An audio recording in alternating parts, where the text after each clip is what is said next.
10 तारखेला ही घटना घडली. घटनास्थळावर त्या शिक्षकाला मारण्यात आलं, गाडीमध्ये कोंबून त्यांना मारलं. मारल्यानंतर त्या दिवशी खरं म्हणजे गुन्हा दाखल व्हायला पाहिजे होता, तो झाला नाही. मग लोकांचा जमाव झाला, उठाव झाला, लोकांनी त्या ठिकाणी आंदोलन केलं, म्हणून 11 तारखेला गुन्हा दाखल झाला. आता गुन्हा दाखल झाल्यानंतर सुद्धा आपण कोणतं काय त्याच्यामध्ये कलमं लावल्यात? आपण 106(1) लावली कलम भारतीय न्याय संहितेमध्ये, म्हणजे काय ते आपलं निग्लिजन्स, डेथ बाय निग्लिजन्स अशा पद्धतीचा तो भारतीय न्याय संहितेचा कलम आपण लावलेला आहे.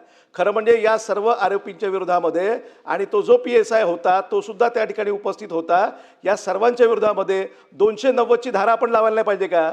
आपण मर्डरची आपण ती सेक्शन लावलं नाही पाहिजे का? इंडियन पिनल कोडमध्ये 302चा जो आपण गुन्हा दाखल करतो तो गुन्हा दाखल नाही करायला पाहिजे का? आपण ते 106(1) लावून दिला. आपण बाकीचे कलम ठीक आहे, पण मुख्य धारा जी आहे, मुख्य कलम जी आहे, तिथं आपण त्या ठिकाणी मर्डरची कलम लावली पाहिजे ना, ते लावली नाही. आणि 11 तारखेला घटना झाल्यानंतर आज आपण 1 जुलैला आहो. या 20 दिवसामध्ये सुद्धा त्या व्हिसेराची रिपोर्ट जी आहे ती डॉक्टरांनी द्यायला पाहिजे होती ना. सगळं काही संशयास्पद दिसतंय ना. म्हणून आमची विनंती आहे की याच अधिवेशन काळामध्ये, अधिवेशन संपायच्या पूर्वी आपण ती रिपोर्ट मागवून त्या आपण पोलीस अधिकाऱ्याला आपण बडतर्फ करणार का, आणि सर्व गुन्हेगारांच्या विरोधामध्ये आपण मर्डरचा कलम लावणार का, हा प्रश्न आहे. मंत्री सन्मान्य सदस्य अभिजित वंजारी साहेबांनी या घटनेशी संबंधित जी माहिती दिली त्या अनुषंगाने ह्या ठिकाणी आपणास सांगतो की शेवटी आपण काही कारवाई करताना त्या ठिकाणी पोस्टमॉर्टमचा विषय माहिती त्या ठिकाणी घेतो. अजूनपर्यंत अंतिम अहवाल आपल्याकडे, तर कारण त्यांनी व्हिसेरा रिपोर्ट त्या ठिकाणी राखून ठेवला आहे. लवकरात लवकर आपण त्याची मागणी करू. दुसरं, आपली शंका एकदम बरोबर आहे की या सर्व याच्यामध्ये आपल्याला शंका येण्याला एक प्रकरण त्या ठिकाणी आहे. म्हणूनच आपण IPS दर्जाच्या पोलीस अधिकाऱ्याकडनं ह्या प्रकरणाची संपूर्ण सखोल चौकशी करतो आहे. याचा लवकरात लवकर अहवाल मागून त्या ठिकाणी कारवाई करण्यात येईल. चला विक्रमजी लास्ट.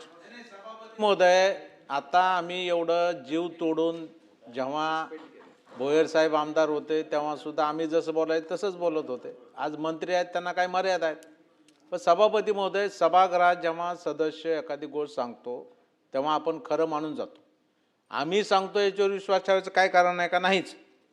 जरी नाही नसेल तरी तुम्ही सगळं उत्तरात दिले ना, की ही घटना घडली तेव्हा नागरगोजे तिथं होते, ही घटना घडली तेव्हा बनगे अंमलदार तिथं होते, हे तुम्हीच नमूद केलं. तुम्ही हे सगळं मान्य केलं सभापती महोदय. हे सगळं मान्य केलेलं असताना, त्यांच्या समोर ही घटना घडलेली असताना आणि ते त्याच्यात सामील असताना सभापती महोदय, ज्यांनी मारलं त्यांच्यावर 302चं कलम लावलंच नाही. आणि यांनी बघायची भूमिका घेतली, त्यांनी त्याच्यामध्ये जीव वाचवायचा प्रयत्न केला नाही सभापती महोदय. हे कुठेही व्हिडिओमध्ये दिसत नाही. हे सगळे व्हिडिओ पोलिसांकडे आहेत, हे सगळं त्या SP-कडे आहे सभापती महोदय. हे सगळं असताना आता कशाची वाट पाहतोय आपण सभापती महोदय? आता कशाची वाट मागणार आहोत आपण? आपली अपेक्षा काय? पोलिसांचं काम काय? संरक्षण देणं सभापती महोदय, लोकांचा जीव वाचवणं, हे जर मुख्य काम आपलं त्यांच्याकडे असेल आणि ते जर अशा पद्धतीनं वागत असतील सभापती महोदय, तर मग कुणाकुणापेक्षा करायचं सांगा तुम्ही? कुणाकुणापेक्षा लोकांचा विश्वास उडेल पोलीस यंत्रणेवरचा? कुणाकुणापेक्षा करायची? तुमच्या डोळ्यात धकेल एखाद्याचा खून होतोय आणि तो रिपोर्ट येणारच ना सभापती महोदय. एवढं मारल्यावर हार्ट अटॅक येईल ना तर काय येणार आहे? गाडीमध्ये कोंबून मारल्यावर हार्ट अटॅक येईल ना तर काय येईल सांगा मंत्री महोदय? बोला मंत्री महोदय. असं नाही ना सभापती महोदय. शेवटी आम्ही एवढं, एका शिक्षकाचा जो कर्ता माणूस आहे तो आज घरातून निघून गेल्यावर एका कुटुंबाची सगळं कुटुंब उघड्यावरती येतं सभापती महोदय. तिथं स्वतः पालकमंत्री गेले आपले संभाजीनगरचे, तिथं स्वतः आपले VGNT मंत्री गेले सावे साहेब, स्वतः दानवे साहेब गेले, खासदार साहेब गेले, तिथले आमदार गेले, बम साहेब, हे सगळ्यांनी जाऊन सांत्वन केलं सभापती महोदय. आम्ही सांत्वन करू शकतो, पण जन्मभर त्या कुटुंबाला आधार तर कोणी देऊ शकत नाही सभापती महोदय. काय होती अवस्था सभापती महोदय त्या कुटुंबाची? किमान न्याय तरी मिळाला पाहिजे, अपेक्षा काय त्यांची? ठीक आहे मंत्री महोदय. डोळ्यात देखत घडलंय, त्याच्या पत्नीला काय वाटतंय, त्या मुलावर काय परिणाम होईल? ज्या मुली आता कायद्याचं शिक्षण घ्यायला तिथे गेलेल्या आहेत त्या मुलीवर काय परिणाम होतो सभापती मंत्री महोदय? बोला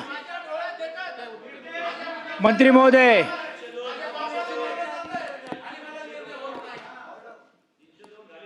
सभापती महोदय, या ठिकाणी सन्मान्य सदस्य विक्रम काळे साहेबांच्या भावना आम्ही समजू शकतो, परंतु सरकारमध्ये काम करत असताना त्या ठिकाणी कायद्याचं देखील पालन करणे अतिशय आवश्यक आहे. मी आधीच सांगितलं की व्हिसेराचा रिपोर्ट आल्याबरोबर आणि आपल्या माहितीस तो सांगतो, आता पुन्हा आपल्याला सांगतो की अधिवेशन संपायच्या आधी हा रिपोर्ट मागून, हा रिपोर्ट आल्याबरोबर त्याच्या अनुषंगानं जो काही अहवाल येईल आपण तातडीनं बडतर्फ करण्याची कारवाई करू. ठीक आहे, चला नेक्स्ट. लक्षवेधी 4 झालं ना आता त्यांनी